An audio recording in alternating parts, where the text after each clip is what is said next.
Salam dan selamat pagi Bapak Ibu Saudara pendengar Blessing Morning. Hari ini kita kembali diberi kesempatan oleh Tuhan untuk menikmati kasih dan anugerah-Nya, bahwa di setiap pagi kita Tuhan memberikan hal-hal baru buat kita. Dan sebelum kita memulai segala aktivitas kita memberikan hati kita untuk kebenaran firman Tuhan. Firman Tuhan pada pagi hari ini saya ambil di dalam Roma pasal yang ke-5, ayatnya yang ke-5.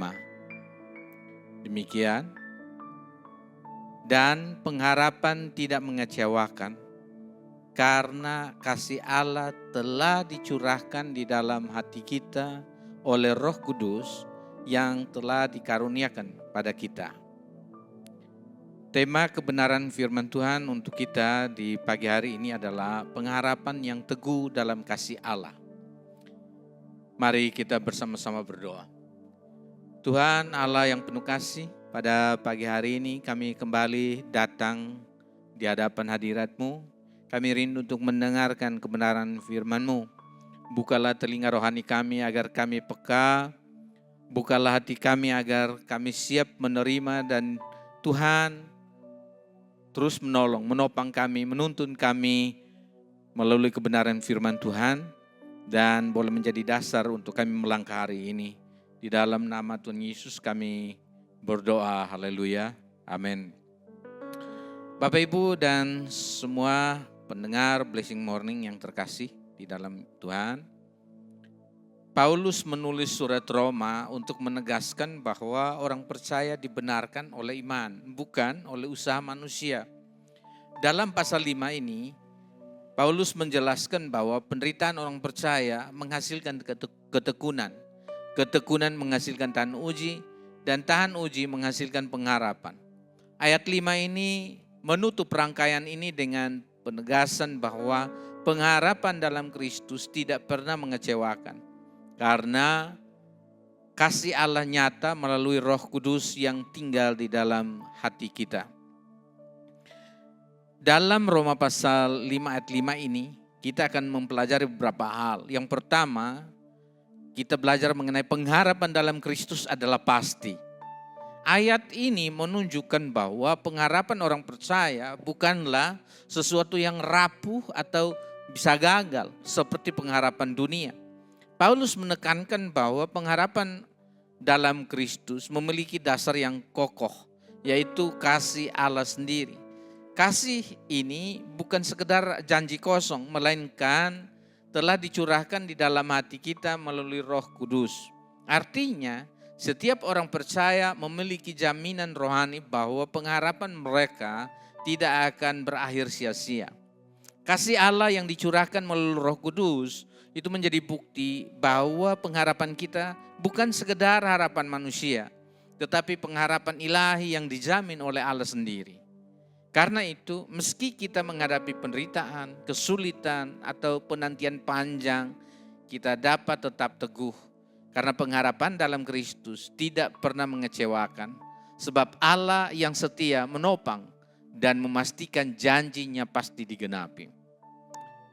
Hal yang kedua yang kita bisa belajar daripada Roma pasal yang ke-5 ayat yang ke-5 adalah bahwa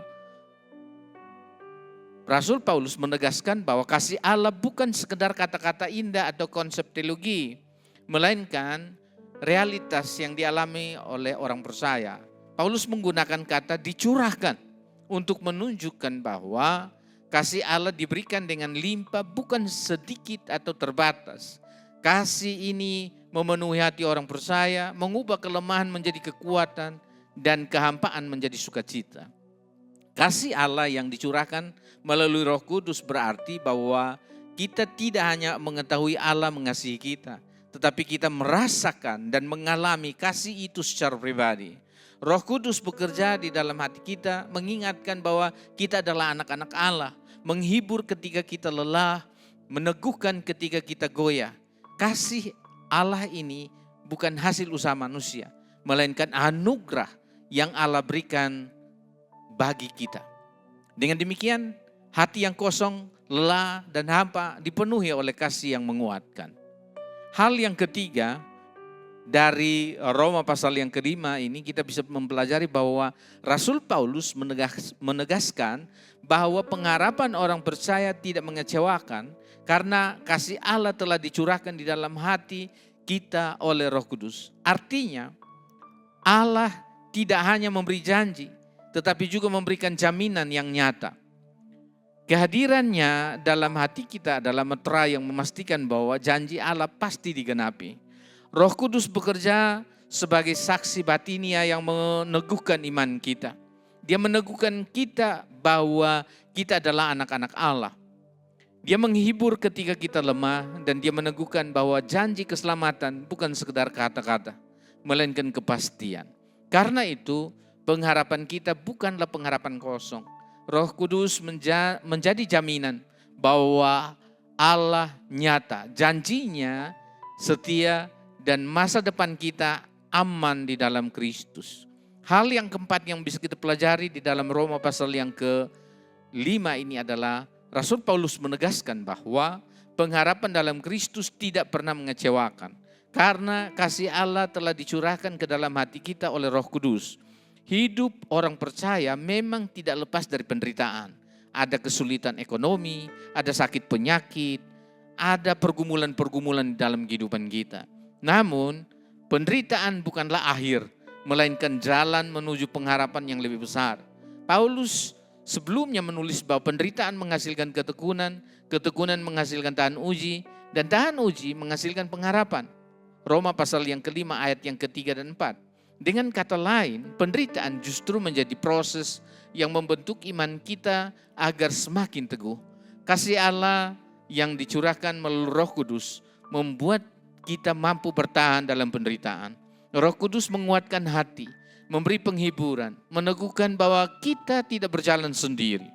Pengharapan dalam Kristus memberi arah dan tujuan. Kita tahu bahwa penderitaan saat ini tidak sebanding dengan kemuliaan yang akan Tuhan nyatakan pada kita kelak.